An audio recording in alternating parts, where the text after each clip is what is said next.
Welcome to the Woodpreneur podcast, the best podcast for the business and marketing side of the sawmill, lumber, and wood industry. What's a woodpreneur?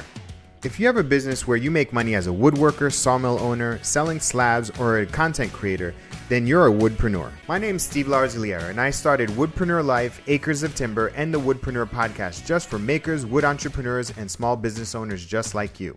We're on a mission to empower thousands of wood businesses to grow sustainably and put out great products. Each week, I interview makers, sawyers, content creators, and 6- and 7-figure entrepreneurs that know the wood industry inside and out. With topics covering everything from the urban lumber movement, sustainable sourcing and design, we'll discuss the ins and outs of how to grow, monetize, and fully immerse yourself in the woodpreneur lifestyle. If you're a hobbyist, a full-time wood business owner, part-time entrepreneur who wants to become a content creator, or quit your day job to pursue your dreams, the Woodpreneur podcast is just for you. Thanks so much for listening. Now enjoy this episode. Welcome to a brand new episode of the Woodpreneur podcast. This is your host, Steve Larziliere. Today's guest is Nick Gonzalez from San Diego Custom Cabinets. How you doing, Nick? Good, man. How are you? I'm well, thanks. Hey, I am in love with your work. I love cabinets, and I love just custom cabinetry, and especially because of I like the manufacturing side, and I love the fact that it's a high price product, and I love the fact that it's like you're adding value to people's homes. So why don't you tell everybody about the history of San Diego Custom Cabinets? The history of us, what we have been and where we started was, I started working in a shop growing up. My dad actually did furniture, still does furniture on a smaller scale, but I grew up going to the shop with him in the summers and working with him a little bit. And mainly my mom wanted me out of the house, so that's why I'd go down there. And I helped my dad build furniture. I started just doing little things like puttying cabinets, furniture and stuff like that, and then doing shipping and all that. And just kind of did it all the way through, woodworking all the way through. And then in college, I started doing cabinets as like a side thing, just building cabinets on the side, just making cabinets for people here and there. Sometimes kitchens, sometimes smaller things, but just doing custom work on a small scale. And I got my degree in business and went off and started working for a company doing software sales and still doing cabinets on the side. And honestly, just hated being in a cubicle all day. Hated sitting there, being on the phone. So decided to go off and do cabinetry full time in 2007. Wow. And 2007 went full time with cabinetry and just kind of built slowly after that. I did the building and the installing and all that myself to start. Along the way, hired somebody to build with me, and then eventually, build without me, and then hired one installer, and just kind of built the company from there. Started building the office team, and 18 years later, here we are. So wow, 18 years. Wow, that's incredible. Congratulations. thank you. Yeah. What were those first couple of years like? How did you get the word out? How did you get customers? So that was the tough part, was trying to figure out how to approach getting the sales, right? How do you even get in front of the people to make the sales? So what I did was I started going to contractors directly. So I would reach out to contractors. I'd go visit contractors on job sites. If I drove by a job site that had a contractor on it, I would stop and get out and talk to them. Really boots on the ground type sales type things. And I even there was a place here, Home Depot Expo, that used to do cabinets. They're not around anymore, or they're back now, but in a different capacity. And I would sit outside of that, wait for people to come out with their cabinet plans, and then, hey, just so you know, I do custom cabinets, and even poach a little bit from there. Wow, that's gangster. Yeah. Whatever it took to do the sales.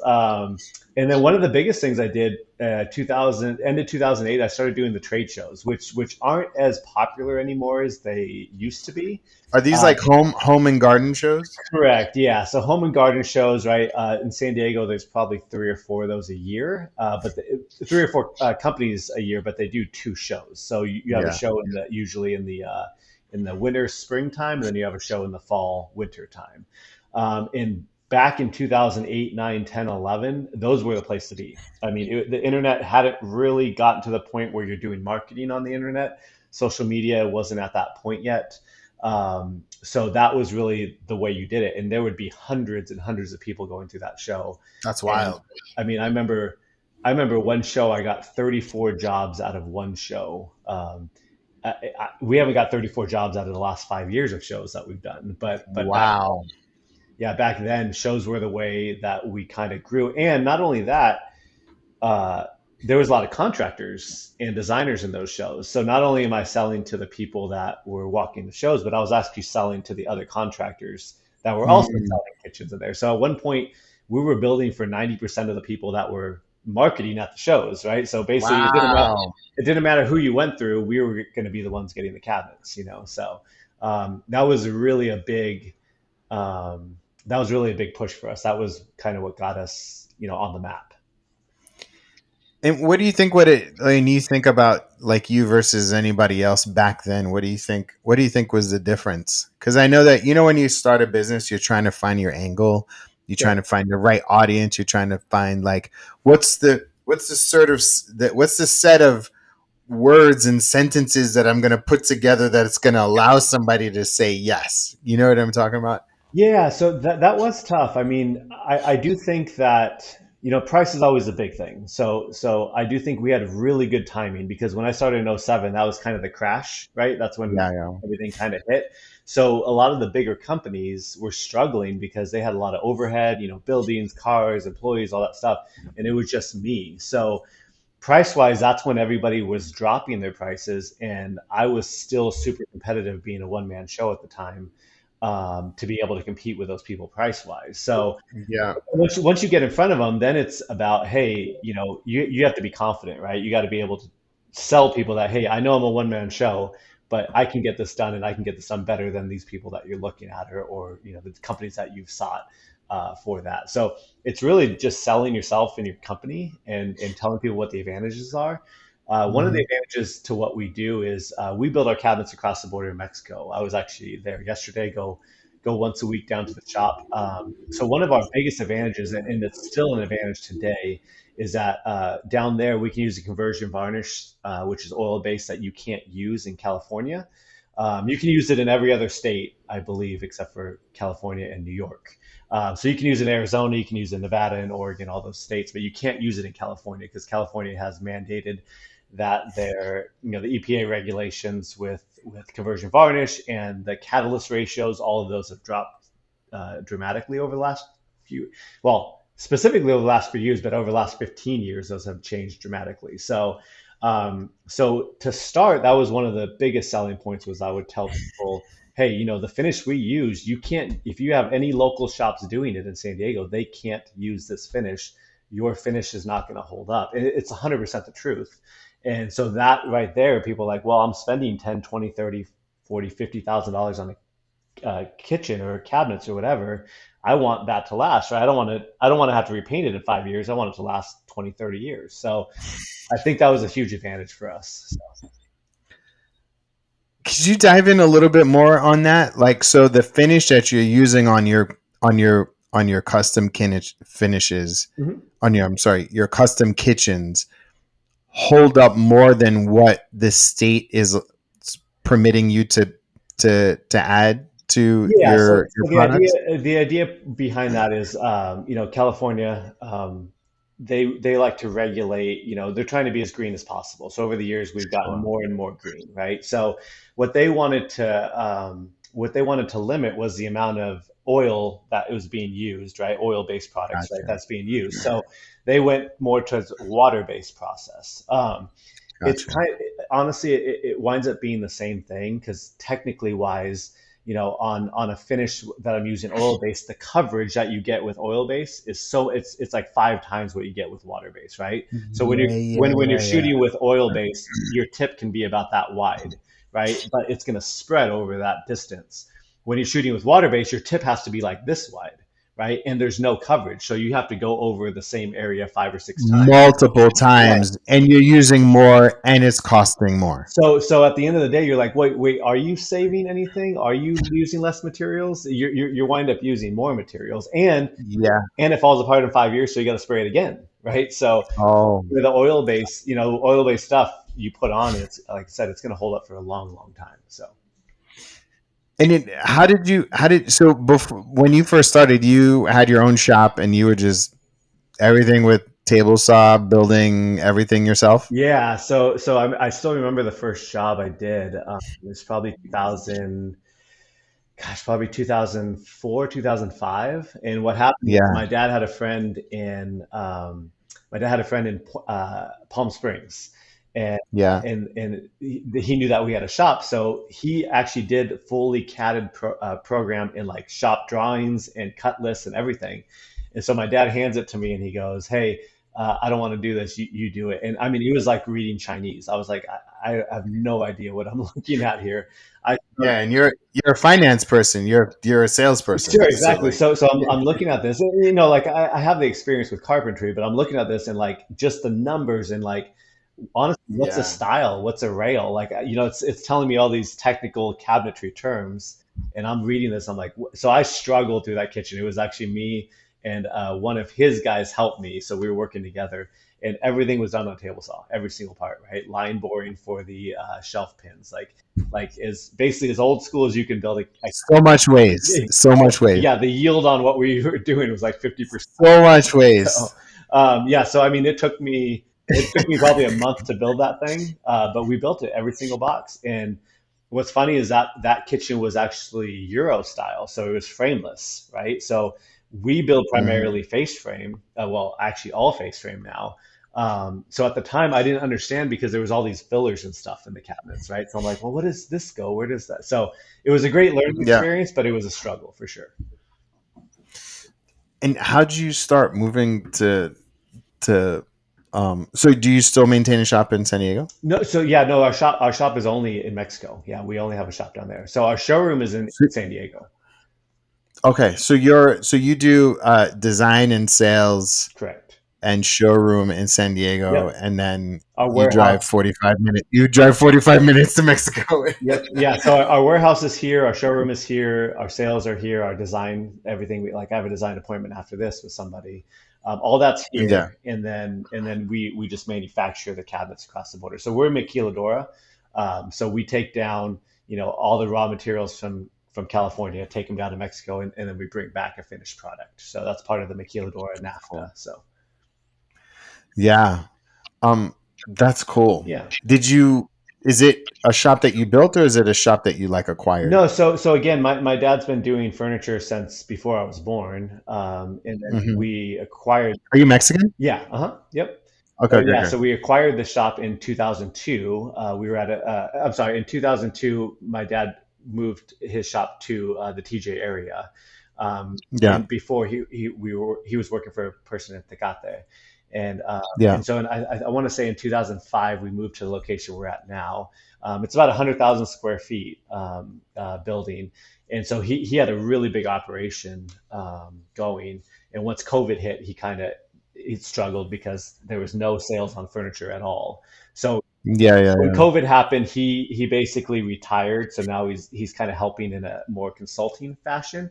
But that's about Hmm. the same time where we kind of, I mean, COVID was great. You took off. Well, the remodeling industry, COVID was great. I know it was bad for Yeah, restaurants yeah. and all them, but for the remodeling industry, it was great. I mean, we went through the roof through COVID. So we kind of started flip flopping on the shop, and we took more space, they took less, so all that stuff. But yeah, my dad still does furniture out of there, but kind of in a consulting fashion with somebody else, and then we Hmm. have our shop there as well. So. That's cool. And how many people in your shop? So working for me, I have 47 employees at the shop. So between our paint area, between our assemblers, between our mill, right, our millwork finish and rough, our assemblers, post paint, yeah, we got 47 people, including drivers, right, people that cross the border with the cabinets, all that stuff. We got, yeah, 47. It keeps increasing every year. I keep trying to keep that number down, but keep going. So But at the same time, you're providing for jobs, sure. providing, like you're like an economy, which to me is, I don't know, most people, not most people, I don't like would stress at the idea of employing that many people. But to me, I'm like, if you're put in that position, then I think you can handle it. You know what I Yeah, mean? it's also it's a blessing to help those people too, because obviously Mexico being a different economic Yeah. standard than we have in the United States. We try and pay. But it's also your culture too, right? So like you're literally giving back to your upbringing and your culture. Absolutely, Like yeah, that's that to me is cool. Like that to me is for sure. that's like the dream, Right, for sure. right? Like To be able to influence the livelihoods of that many people in Mexico, right, is a big deal, yeah, and I take that seriously. I love the Mexican culture. They're very community based, right? They're very family based. yeah, They're all those things. So when you give back to that, they appreciate it, right? One of the things we just did recently with them is it's been really cold, so we just got them all hoodies and beanies, hoodies, like but thick hoodies, so they're actually warm. So it was cool yesterday sure. being down there. That was the first week that they had them and seeing them all in that. They're very appreciative of that type of stuff. And it all said San Diego custom It does, cabinets. yeah, yeah, it does. So So they cool. like that. That's so cool. I mean, I look, I'm first generation American, and like my family's from Haiti, and I Okay, was like, it's always. I mean, if Haiti wasn't so messed up, like, and there weren't gangs running the country, I would totally open up a sure. business and employ people. To me, that's like the dream, to be able to give back to your culture, your upbringing, Yep, your family's home. That's, dude, one hundred props, man. percent. That's Yeah. amazing. No, I appreciate it. That's so It cool. is. It is a So really important factor in what we do for sure. Absolutely. and then you're able to pass that savings on to your customers, Yeah, right? Like quality doesn't go down. It's literally, I mean, how long did it take? Like an hour, really, to get yeah, there? I mean, not even that. I mean, yeah, and that's the huge advantage is because, and it's funny to see that shift too, right? Over the last 18 years that I should be doing this is like I remember as a smaller company when I told people that I did cabinets in Mexico, they would almost be like, "Ooh, I don't know." But to see that Yeah. shift now, when you tell people that you do in Mexico, like, "Oh, awesome, you can use the good finish, you can do this, you can do." So Yeah. it's changed over the years because honestly, I used to have to talk people into it like hey, I know they're made in Mexico, but trust me, the quality is fine and blah blah blah. I'm on top of all that stuff. And now it's complete opposite. When we say that, they're like, oh, that's a huge advantage, that's great that you're doing that. So it's funny to see how that's changed over the years. Yeah. I mean, I think smart people get it, Sure. right? Smart people, smart customers, educated customers realize this, quality is quality is quality is Right. quality, no matter what. Right. And um, so when at what point was there? I mean, it seems like you started in Officially, yeah, 07. officially '07 with my license. But like I said, I was building Okay. before that, but officially '07, yes. And then at what point do you were like, you know what? I think this is real. I think I can make a run out of this. Do you remember the job, or do you remember the environment or circumstances? Was like a big check that you got? You're like, the dream is happening. Do you Yeah, remember you know that? what? I mean, that it's kind of that kind of cascades over time. Um, Mm-hmm. from '07 on the US side, as far as from '07 to 2014-ish, it was me and one installer. That was it.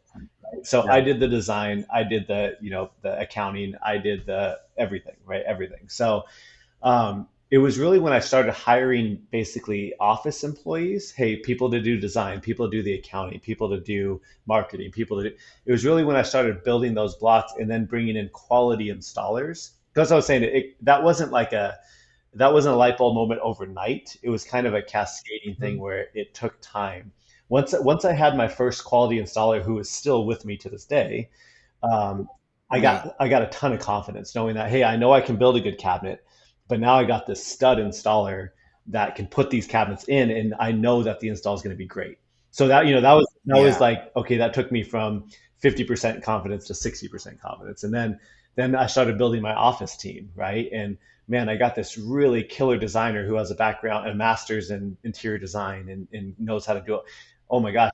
That'll give you For confidence to go sure. out and For sell. sure. Now I know I Yeah, got yeah, this yeah. person that can handle any of those things. And then, okay, I got this guy that came from a shop for 25 years that knows what he's doing and knows how to do the field net, so it was really a process, and it was very pointed to build those pieces of the puzzle over time.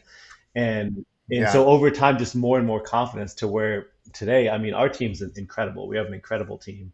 Uh, How big is the San Diego team? so what do we got here? We got 8, 9, 10, 11. We have 17 people on this side. I have 4 full-time installers, 3 service team, and then the rest are in the office. So uh, Wow. yeah, so our installers, we have a stud group of installers. Like we have a fifth installer that used to be full-time with us that does installs for us, but he's just not full-time.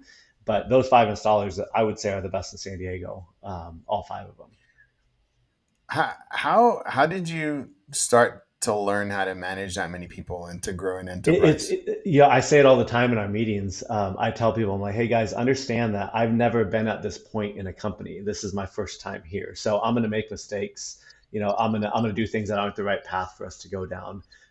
We need to, as a team, try and figure out what it is, because sometimes I think as an owner, they look at you and they say, okay, he has all the answers. He knows what he's doing. He's got all the For answers. sure. Yeah, yeah, yeah, Yeah, yeah. and that's really not the case. And Not I true. remind people of that, because I do. We just have more risk. We have more risk tolerance than everybody Yes, else. absolutely. Yeah, there's a bigger threshold there, right? So I remind everybody that I don't always have those answers. I'm going to make mistakes. I'm going to take us down a path that we shouldn't go down, and we'll get back on the right track eventually. But I really do lean on the conversations we have in our production meetings and our company meetings to help guide that path, right? Because I feel like when I get Yeah. everybody's input on it, because now where we're at in a company, I'm not doing all those things, so I'm not Yeah. boots on the ground across the board, right? So I really do have to rely on the people around me to give me the right information and advice so that we can make an educated decision together, right? Yeah, yeah, yeah. So, But how did you learn? like I said, just trial and error, right? Just learning, like making a decision and it not working and being okay. I mean, did you have help? Did you get like a mentor with another cabinet Um, company? Did you like join any Yeah, I mean, networks I or? would say there's a few people that were kind of instrumental in teaching me the ropes on those things. Is my dad. I watched my dad for years, right? I was always at the shop with him. I was Sure. in meetings with him, listening to him talk. I was watch. To him Yeah, I talk. mean, Yeah, he yeah, he yeah. had a company where the shop he had over 100 employees at one point, right, at the shop. So double what I still have now. What kind of furniture did he make? So one of his bigger customers, back in the day was like Home Goods, right? Home Goods is probably a natural brand Yeah, that yeah, yeah, you yeah, yeah. recognize. And then most of his stuff would go either Midwest or East Coast. So, West Coast people, we wouldn't know who those are. But, Rooms to Go was one at a time. That's the Midwest. What was he making? Different things, entertainment center, bookcases. At a certain point, they were doing bedroom sets. That was years ago. But things Yeah. like that, right? Entertainment centers and bookcases, I think, were his two main things. Like real furniture that he'd be the manufacturing partner to these big Correct. Yeah. So companies. he's doing the manufacturing, he's doing the finishing and staining, and then he's shipping truckloads of it to them. So Dude, your dad was a yeah, no, he boss. he built an amazing company from the ground up. I mean, he was a self-made man for sure. So that was Wow. probably the biggest mentor I had, in just looking at how he did things, and just looking at how he dealt with problems, all those things. But then I did have a few when I got my first contractor here in San Diego. They actually hired a guy who had a shop that would just go with me for like months. And this guy was he had his own shop and own cabinet shop for a while, so they literally hired him to help mentor me. And he was another guy Wow. that really helped me, because like almost any industry, if you don't know the tricks of the trade, no one's going to tell you, right? So you got to kind of figure that out on your own. And so I had a couple of these people in my life that kind of really helped me with not only the trade but also business. How do you approach this? How do you set this up? How do you, Yeah, flow? How does that flow in your company, right? Though I absolutely had several of those mentors for sure. that's great. Yeah. Um, how do you? Because that many people, so you had 19 people in your office, 47 in Mexico. So you're like what, 60, almost at yeah, 70 60 something people. people. Yeah.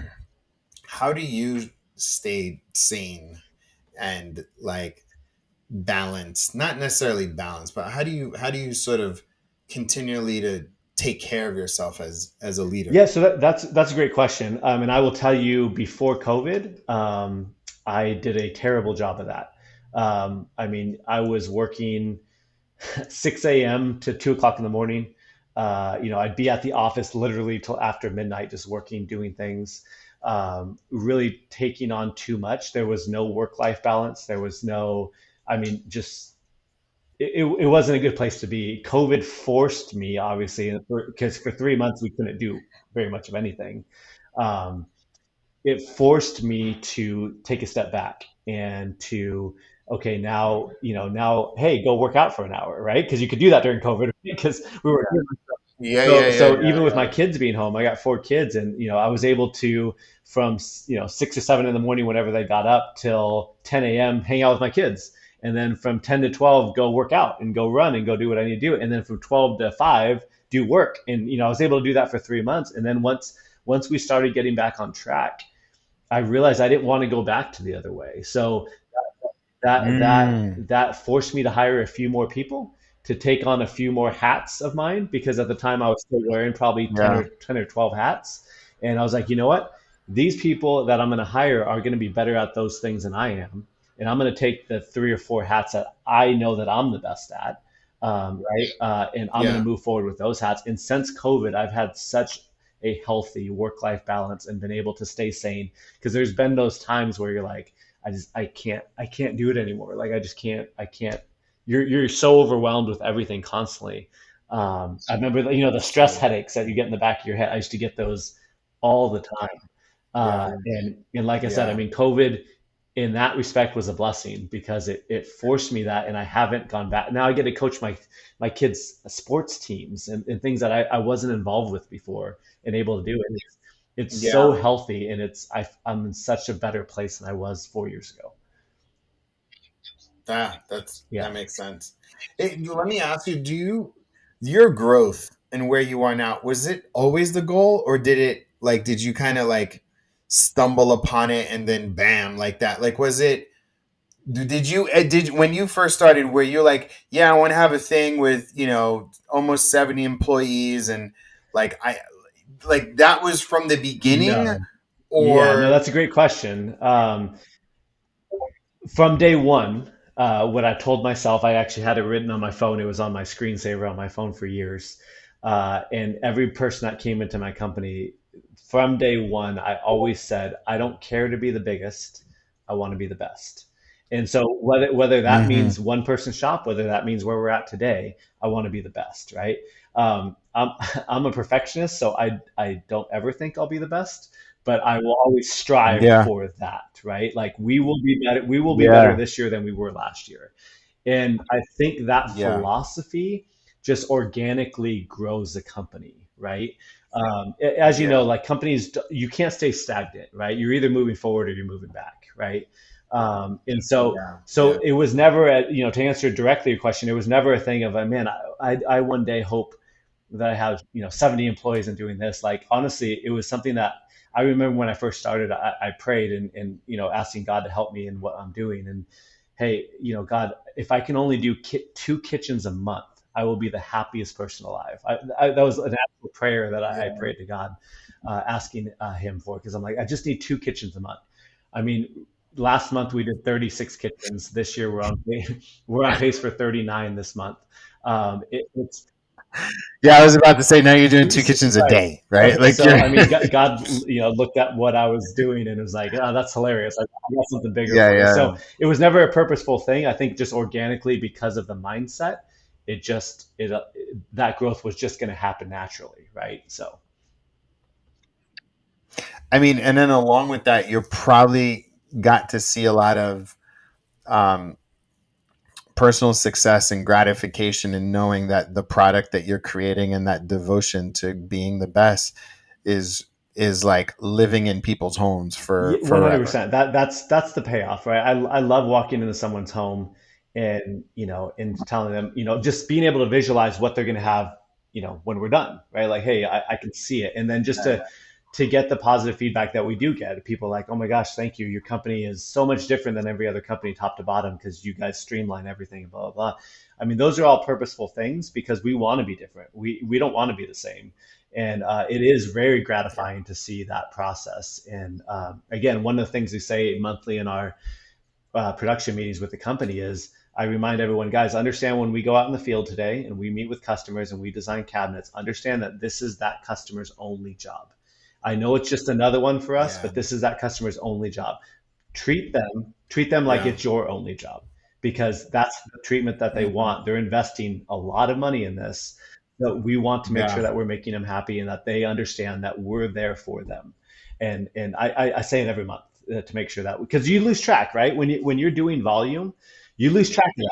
Yeah, when you're on the sales Correct. train, it just becomes about that transaction and as opposed to the customer Correct. experience. It can Exactly. be. Yep. So Yeah. that's I just very Yeah. clear about that because that's going to be the difference with the customer, right? They're going to see that difference in you, and then they're going to see that difference in your company and know that you are there for them and that you're going to take care of them. Yeah. How did you balance that internally with knowing like you're taking on too many jobs? Like how did you like what did you Yeah. So we have a bunch of internal for lack of a better word, just Google Sheets, right? That we use, just tracking Mhm. stuff, and with my installers and how much they're able to put in, and with my design team, how much they're able to design. There, I have numbers, and once we're over, let's say if the designers are over 40 jobs at a time for over 3 months, I know that it's time to hire somebody, or in we've been blessed to not be the other way, or if we're under 20 right per designer, okay, now we need to talk about downsizing, which fortunately we've never had to do. But I have all of these thresholds and numbers for installers, for designers, for what we do in the field, our service team, and all that stuff. And so if we can stay in those numbers, then we're pretty good. But Mhm. the Yeah. growth has always been triggered by everyone working is overwhelmed, so we need to do something, right? So and you can tell those times. I mean, COVID, again, I keep going back to it. COVID, the first year of COVID was insane. It was absolutely wildfire. People couldn't hand you a check fast enough. We were overwhelmed for sure. And like my people were like exhausted. But so we just kept adding force. Hey, let's add another designer, let's add another installer, let's add it, and just trying to circumvent that going forward. Incredible. Incredible. And how do you get most of your customers right now? I know you're not standing outside of Sure. Home Depot. Sure. Yeah. So that model has kind of changed over the years. We have a really good base of contractors and designers that we work for that have been with us for a long time. But to get new customers, it's all done by Emily, who does all of our marketing. She's the one that set up this interview today. She is Yeah, yeah, absolutely yeah. incredible. An ex customer of mine that we just became friends over the years, and Yeah. I eventually, just because of how I knew she was and her personality and what she can bring to the table, eventually asked her if she would be willing Yeah. to come help me in that capacity. And since that day, she has transformed our company. I mean, her vision and tying her vision in with what my vision is. Um, I mean, we have Yeah. the strongest social media in anybody in construction in San Diego, and it's not even close. It's not even with what we do. Wow. And she's the Yeah. architect of all that. So we get calls almost daily now with people like, "Hey, we saw you on Instagram, we saw you on Facebook, we saw that post you put on this, we put, and that's how we've shifted. Is like we have taken advantage of the social media marketing sector that really nobody in our industry is doing much, at least locally here. So Yeah, it is. You know why? Because I'll tell you why. Is because your competition is so busy sure, right, working that and they're working and fulfilling as opposed to actually moving foresight, forward. exactly. And they're busy enough to be Yep. happy, but not eager enough to actually grow and True, scale. and it's hard Right. to And see both, so right? Because when you're in the trenches, it's really hard to see forward and say, "Hey, how do we keep this going?" You're right. You're absolutely right. In the construction industry, I mean, I talk to people all the time. They're like, why would I need to market? I'm right? busy enough and I have more than enough. You're like, you're potentially one contractor who's going through a divorce away from being out 100%. of business. 100%. Yeah. And I'll tell you on that line to speak into that, very early in my career, we had a contractor that was over 60% of our work. And almost overnight, there was some things in there, but overnight, he took it away. And from that day forward, it taught me a valuable lesson. Now, of our 70 something contractors we build for, not a single contractor is over 5% of our work. Not, That's incredible. Yeah, I mean, listen, I've gotten burnt on that aspect too, where you have somebody and they're literally one yeah, right. divorce, like away That's from it. just saying I need to cut Right. my Right. expenses. Or alternatively, like I'm feeding this person way too much Yep. money, and I need to spread it around because I got a better deal with somebody else, and my margins could be better with That's it. somebody else. I'm feeding this person Yeah, too much money, absolutely. So um, Yeah. that's great, man. Okay, so this is the part of the podcast where I give you any marketing or business advice. Is there anything that you need help with that that I can or an extra you need an extra set of eyes on in Yeah, terms of yeah, you know marketing what? or Yeah, advertising? marketing and advertising, that's the two areas.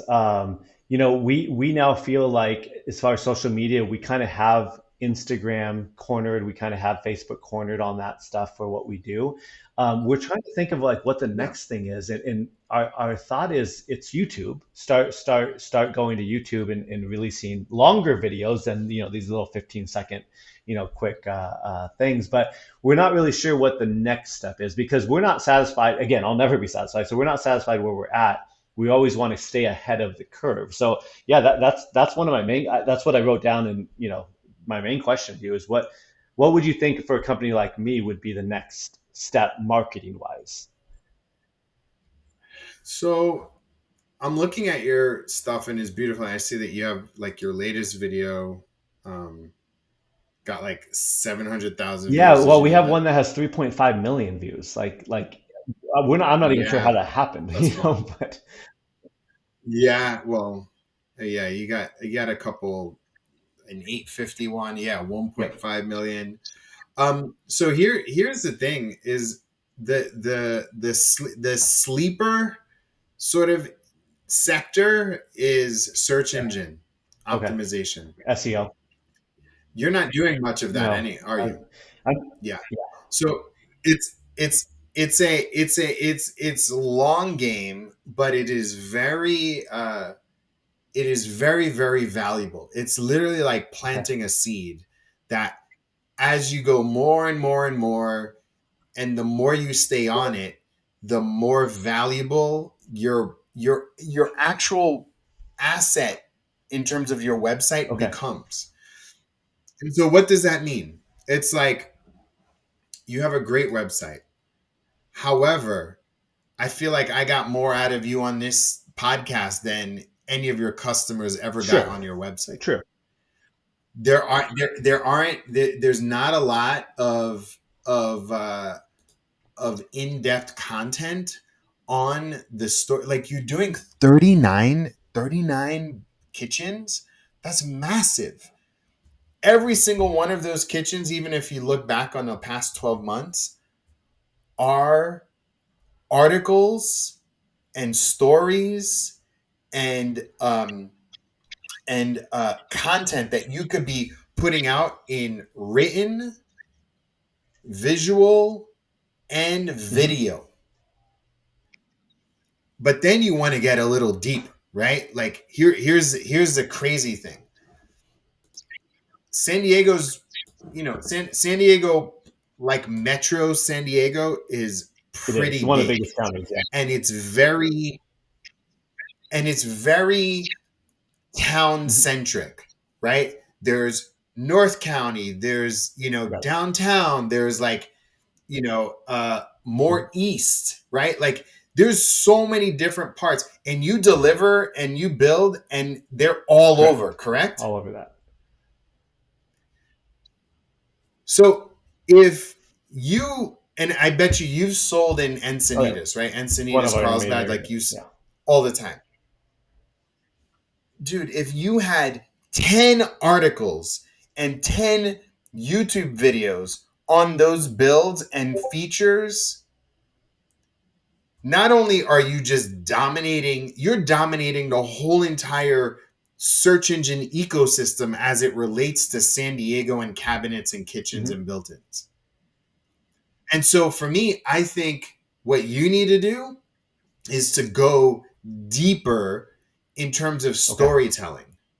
And so there's a lot on your Yep. Instagram in terms of like beautiful photos, but the way search engine is these social media platforms right now are like the captions you use need to be more in depth, and the captions you use need to be more in depth, and then the videos need to have more Okay.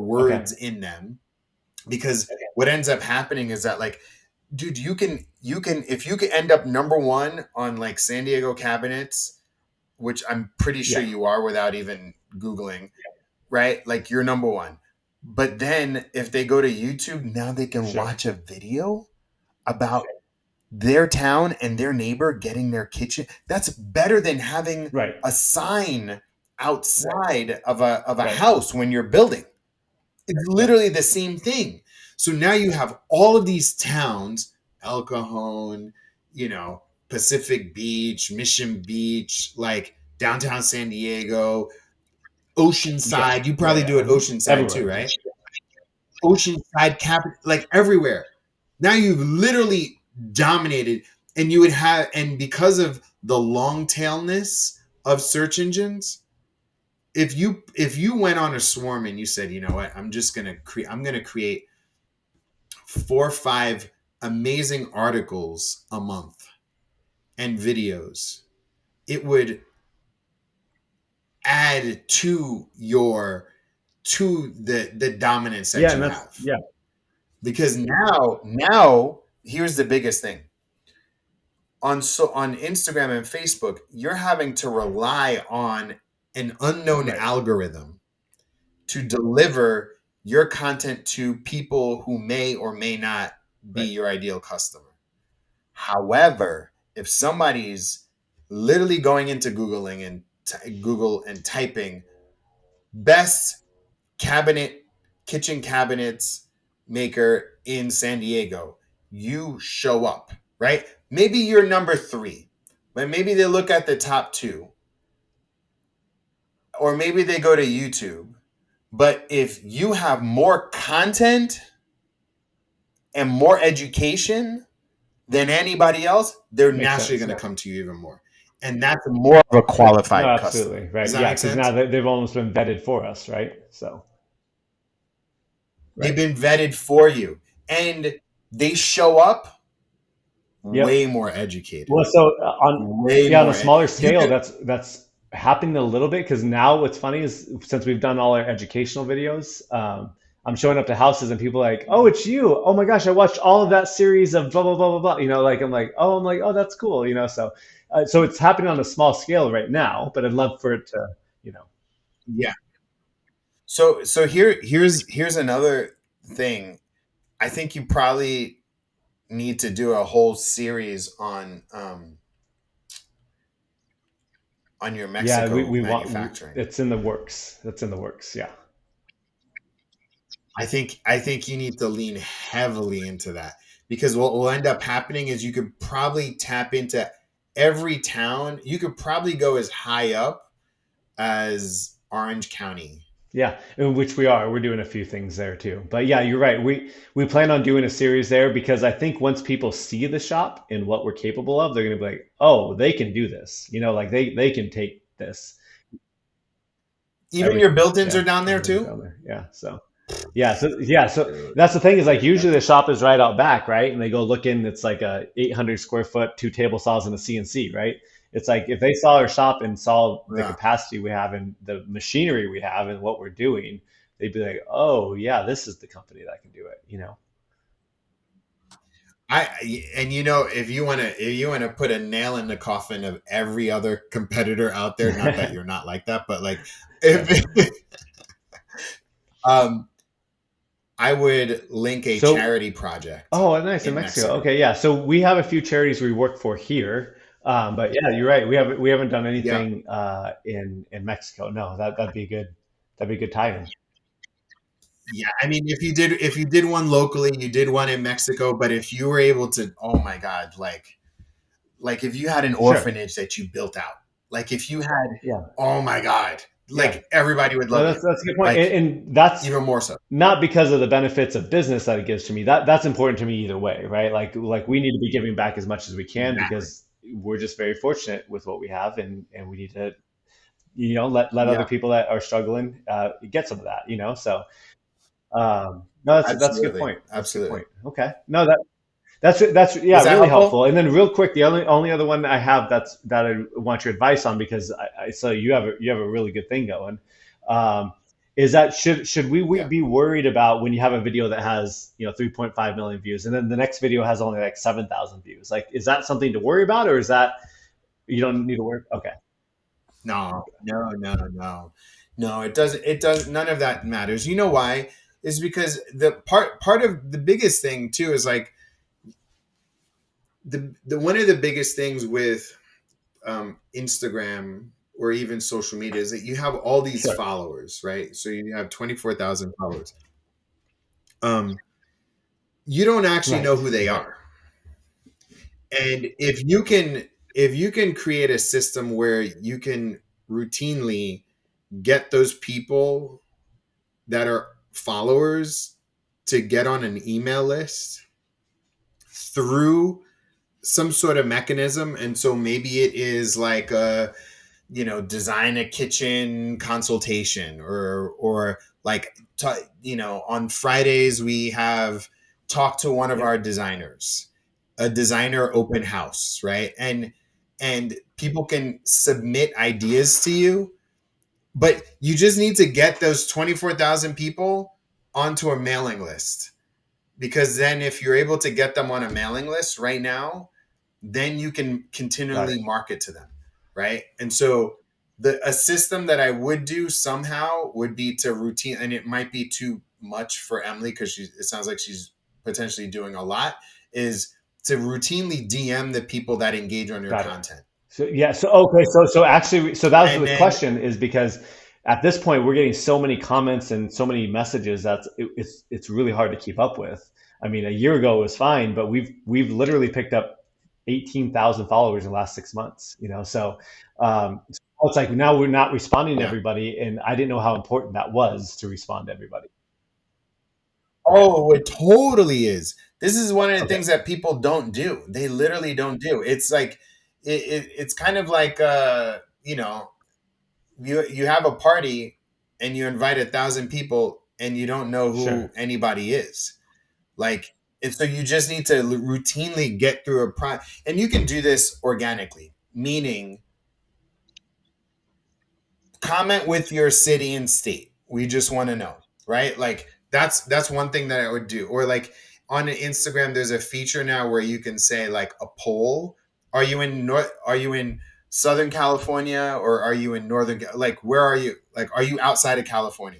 Because I bet you, I mean, I know cabinet makers that people don't care where you are. Like, where's the furthest that oh, New you've York, ever installed a North cabinet? Carolina, we've been everywhere. Yeah, so we've been, and well, so on Do Instagram, you they're see what reaching out I'm all the saying, time, like, right? "Hey, we're in North Dakota. Can you come up here?" But so like we're getting those a lot actually right now. So yeah, they don't care. Yeah. So that to me is Got it.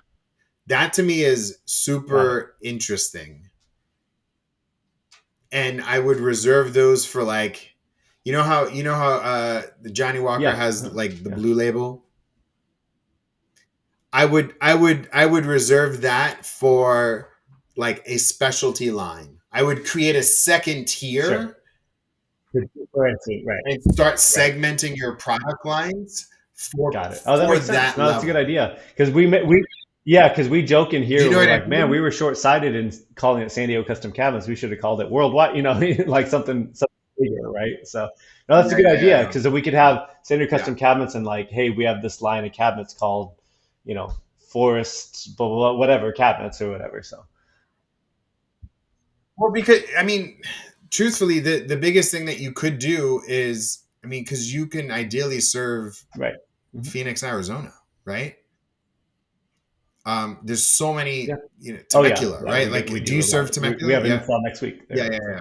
So yeah, so to me, it's like I think it's about the brand, and you can probably segment your brand even more for Mhm.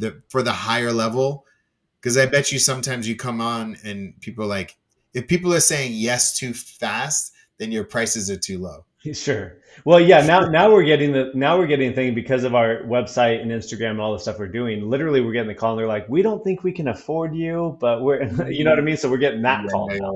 yeah, So yeah, which is kind of a good thing because then we're like, well, just give us a shot and you'll see that you can, for type of sure, a thing. for sure. So yeah, Um, cool, man, dude. This is great. yeah, man. Hope you found that helpful. Absolutely, absolutely. Um, cool. So tell everybody your website and Instagram so they can follow. Yeah. So website is www.sdcustomcabinets with an s.com, and Instagram is San Diego Custom Cabinets. You can go on there and see our work. We usually put a post on there, if not every day, every other day. So Awesome. yeah. Thank you so much. I'll talk Hey, to you soon. appreciate it, man. Thank you very much.